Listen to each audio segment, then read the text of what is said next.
Assalamualaikum warahmatullahi wabarakatuh. Perkenalkan, nama saya Dimas Fajar Nugraha dari akuntansi A dengan NIM 8413123036 Universitas Insan Cendekia Mandiri. Di sini saya akan sedikit berbagi video pembelajaran tentang manajemen keuangan, yaitu terkait manajemen persediaan, manajemen piutang, dan kinerja keuangan ROI. Langsung saja kita ke materi yang pertama, yaitu manajemen persediaan bisnis dalam ekonomi digital. Manajemen persediaan merupakan kegiatan perencanaan dan pengendalian persediaan barang dalam rangka memenuhi prioritas bersaing perusahaan terhadap permintaan konsumen. Tujuan manajemen persediaan sendiri yaitu untuk memastikan perusahaan memiliki jumlah barang yang tepat untuk memenuhi kebutuhan pelanggan dengan biaya yang efisien dan tidak menghambur-hamburkan dana atau modal perusahaan terlalu besar. Metode yang dipergunakan dalam manajemen persediaan yaitu ada 4 macam. Yang pertama adalah Material Requirement Planning atau MRP. Yang kedua adalah Just in Time, yaitu metode yang berfokus pada pengurangan persediaan hingga tingkat minimum. Yang ketiga adalah metode analisis ABC, yaitu metode untuk mengelompokkan persediaan berdasarkan total persediaan. Dan yang terakhir adalah Economic Order Quantity, yaitu metode untuk membeli persediaan sesuai dengan pesanan yang diterima. Kesimpulan yang dapat kita ambil dari materi manajemen persediaan yaitu adalah manajemen persediaan yang efektif bertujuan untuk memastikan ketersediaan barang secara optimal, menghindari kekurangan atau kelebihan stok, dan mengontrol biaya penyimpanan. Dengan manajemen persediaan yang baik, perusahaan dapat meningkatkan efisiensi operasional, memaksimalkan kepuasan pelanggan, dan mengurangi risiko kerugian akibat barang kadaluarsa atau tidak terpakai.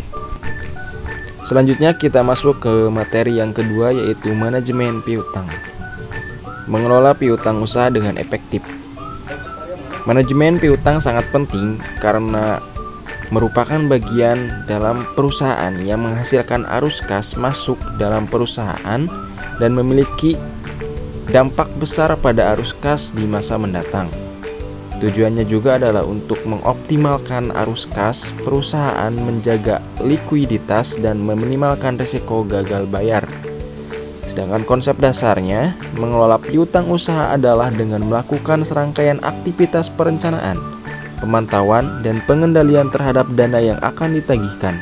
Hal ini juga dikenal dengan istilah account receivable. Berikutnya adalah komponen utama manajemen piutang. Piutang adalah tagihan yang timbul karena penjualan secara kredit.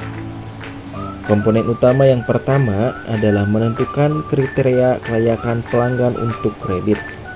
Yang kedua adalah periode kredit, menentukan jangka waktu pembayaran yang diberikan. Dan yang ketiga adalah diskon dan denda, memberikan insentif diskon untuk pembayaran awal dan penalti untuk keterlambatan pembayaran. Selanjutnya adalah keuntungan dan risiko manajemen piutang. Keuntungannya adalah arus kas lancar, memastikan pendapatan tetap mengalir. Yang kedua adalah hubungan baik dengan pelanggan, menunjukkan kepercayaan kepada pelanggan. Yang ketiga, menambah penjualan, yaitu penjualan kredit bisa meningkatkan transaksi. Kemudian risiko piutang tak tertagih adalah pelanggan tidak melunasi hutang. Risiko likuiditas, yaitu terlalu banyak piutang dapat menekan arus kas. Dan yang terakhir, biaya tambahan. Pengelolaan piutang membutuhkan waktu dan biaya. Selanjutnya adalah faktor yang mempengaruhi piutang. Beberapa faktor yang mempengaruhi besar kecilnya anggaran piutang antara lain volume barang yang dijual secara kredit, standar kredit, jangka waktu kredit, pemberian potongan, pembatasan kredit, dan kebijakan penagihan piutang. Materi selanjutnya kita beralih kepada kinerja keuangan ROI. Mari kita mengenal apa itu ROI. ROI merupakan Return of Investment, adalah rasio yang mengukur efisiensi investasi, menunjukkan seberapa banyak keuntungan yang diperoleh dari investasi tertentu. Rumus dasar dari ROI yaitu ROI sama dengan laba bersih per investasi awal dikali 100%. Sedangkan manfaat ROI yaitu membantu menentukan target bisnis yang realistis, membantu merencanakan strategi yang tepat, bahan pertimbangan ekspansi bisnis, dasar pengambilan keputusan investasi, mengukur profitabilitas investasi, membandingkan efisiensi antar proyek atau investasi, membantu pengambilan keputusan untuk alokasi sumber daya. Mari kita simak contoh soal berikut. Sebuah perusahaan melakukan investasi sebesar 100 juta rupiah dalam suatu proyek. Pada akhir tahun, proyek ini menghasilkan laba bersih sebesar 30 juta rupiah. Hitung ROI dari investasi ini. Yang diketahui yaitu laba bersih sebesar 30 juta rupiah, investasi awal 100 juta rupiah.